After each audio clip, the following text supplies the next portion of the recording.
नमस्कार, city week news देख रहे हैं आप और मैं हूं आपके साथ साक्षी सोनी।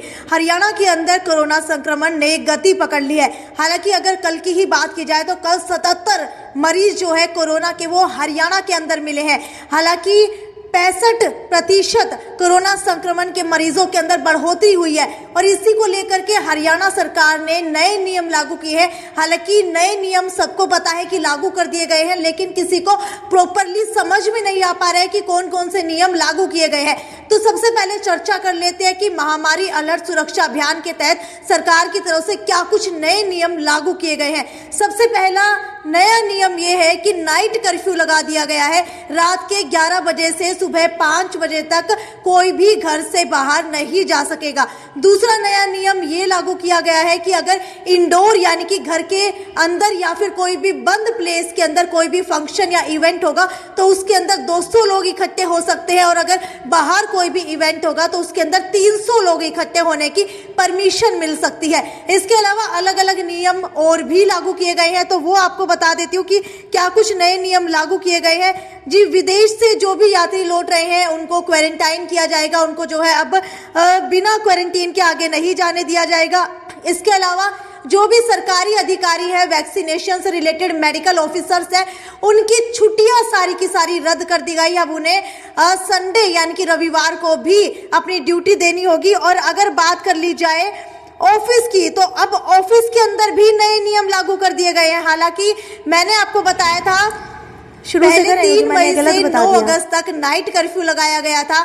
इसके अंदर और भी कई ऐलान किए हैं मुख्यमंत्री मनोहर लाल खट्टर ने। उनकी तरफ से ये भी कहा गया है कि सरकारी दफ्तरों में जो भी व्यक्ति काम कर रहा है उसकी दोनों डोज लगी होनी जरूरी है। यानी कि अगर दोनों डोज नहीं लगी हुई तो अब वो काम नहीं कर पाएगा।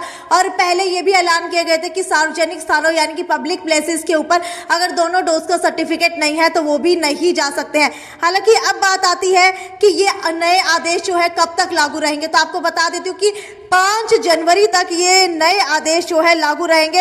हालांकि स्वास्थ्य विभाग ने वैक्सीनेशन कार्यक्रम में लगे कर्मचारियों की छुट्टी भी रद्द कर दी है। और अब बात आती है कि अब क्या कुछ इसके अंदर नया होने वाला है। तो आपको बता दूं कि जिस तरीके से कोरोना संक्रमण फैल रहा है उसकी गति को देखते हुए सिर्फ हरियाणा ही नहीं बल्कि बहुत सारे राज्यों ने यानी कि लगभग देश के 17 राज्यों ने पाबंदियां बढ़ा दी हैं और 10 ने तो जो है बहुत ज्यादा सख्त पाबंदी लगा दी है।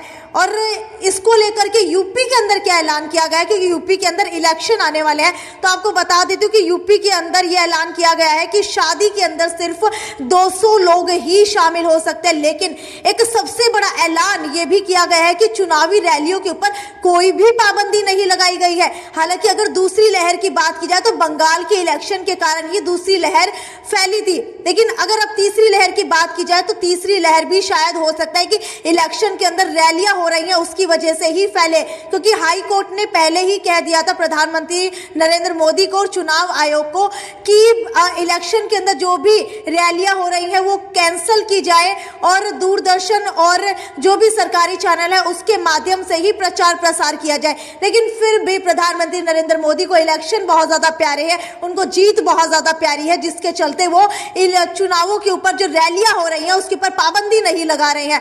हालांकि हो सकता है कि सिर्फ इन चुनावों की वजह से ही तीसरी लहर दस्तक दे दे भारत के अंदर। लेकिन अब कुछ लोगों के सवाल आ रहे हैं, वो आपको लगातार पढ़ के सुना देती क्योंकि लोगों के अंदर कंफ्यूजन बहुत है।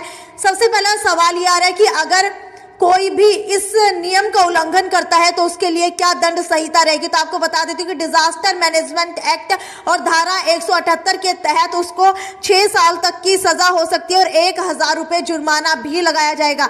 इसके अलावा दूसरा सवाल जो है रेणु का आ रहा है कि नाइट कर्फ्यू में क्या क्या सेवाएं जो है चालू रहेंगी। तो आपको बता देती हूँ कि इमरजेंसी सेवाएं इसके अंदर चालू रहेंगी, जिसमें पुलिस, एम्बुलेंस, गुड सर्विस आदि को छूट रहेगी। बाकी कोई भी घर से बाहर नहीं निकल पाएगा। दूसरा सवाल जो है शुभम का है कि मैं किसी फैक्ट्री में काम करता हूं तो क्या मैं रात को 11 से सुबह 5 बजे के बीच में जा सकता हूं। तो आपको बता दूं, जी हां, आप जा सकते हैं अपने काम को लेकर के, लेकिन कंपनी की तरफ से आपके पास एक कार्ड बना हुआ होना चाहिए और कार्ड जो है जिला प्रशासन की तरफ से इशू होना चाहिए, जिससे पहले हुआ करता था कि पास बनवाना पड़ता था, वैसे ही पास बनवाना जरूरी हो गया है। और अगर आपके पास पास नहीं है तो आपको कोई भी नहीं जाने देगा। इसके अलावा मीनू का अगला सवाल आ रहा है कि मुझे रात को दूसरे शहर में जाना है तो क्या मैं जा सकती हूँ? तो आपको बता दूं, जी हाँ, आप बिल्कुल जा सकती हैं। यदि आपको ज्यादा जरूरी काम है तो ही आप जा सकती है। इसके लिए भी आपको डीसी से पास बनवा करके परमिशन लेनी होगी। खैर, अब देखने वाली बात यह है कि क्या कुछ नया अब आगे आने वाले दिनों के अंदर गाइडलाइंस जारी रहने वाली है। लेकिन ये भी आपको बता दूं कि लगभग जो है 67% मरीज बढ़ चुके हैं। नाइट कर्फ्यू लग चुका है रात को 11 बजे से सुबह 5 बजे तक। और इसको देखते हुए नाइट कर्फ्यू जो है लॉकडाउन का पहला स्टेप होता है। लोगों को अवेयर करने के लिए नाइट कर्फ्यू लगाया जाता है।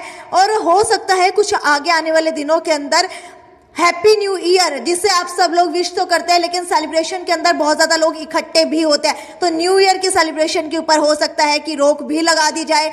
और ये भी हो सकता है कि लगभग जनवरी के पहले या दूसरे हफ्ते के अंदर लॉकडाउन की स्थिति भी उत्पन्न हो जाए, अगर पाबंदियां ठीक तरीके से लागू नहीं रही। अगली खबर की ओर बढ़ते हुए आपको ये बता देती हूँ कि 2 दिन पहले आपने देखा था कि पंजाब के लुधियाना के कोर्ट परिसर के अंदर एक बहुत बड़ा बम धमाका हुआ था। और जिस व्यक्ति ने वॉशरूम के अंदर बम लगाया था उसके चिथड़े उड़ गए थे और वो जो है बच नहीं पाया था। लेकिन अब उसका पोस्टमार्टम किया गया है, जांच की गई है, तो उसके अंदर ये पता लगा है कि जिस व्यक्ति ने बम रखा था वो पुलिस का आदमी था और पुलिस का ही जो है रिटायर्ड कर्मचारी था। हालांकि रिटायर्ड नहीं, बर्खास्त पुलिस वाला था वो।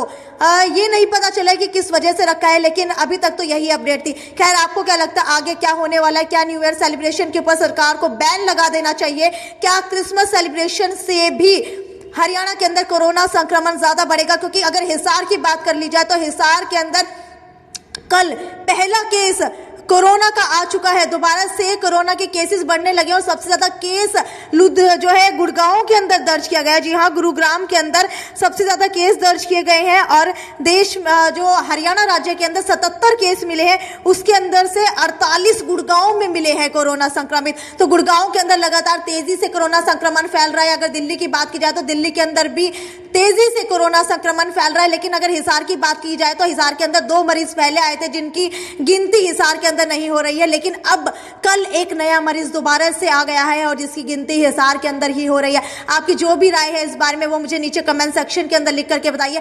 और क्या अगर सरकार आगे आने वाले दिनों के अंदर लॉकडाउन लगाती है तो क्या आप उसके हक के अंदर है? और लॉकडाउन लगाने से इस बार आपको कितना नुकसान होने वाला है ये भी मुझे फटाफट से बताइए। लगातार मैं आपके कमेंट पढ़ती रहूंगी। तब तक ज्यादा से ज्यादा शेयर कीजिए। और ये थी साक्षी सोनी की report, city big news bureau Hisar.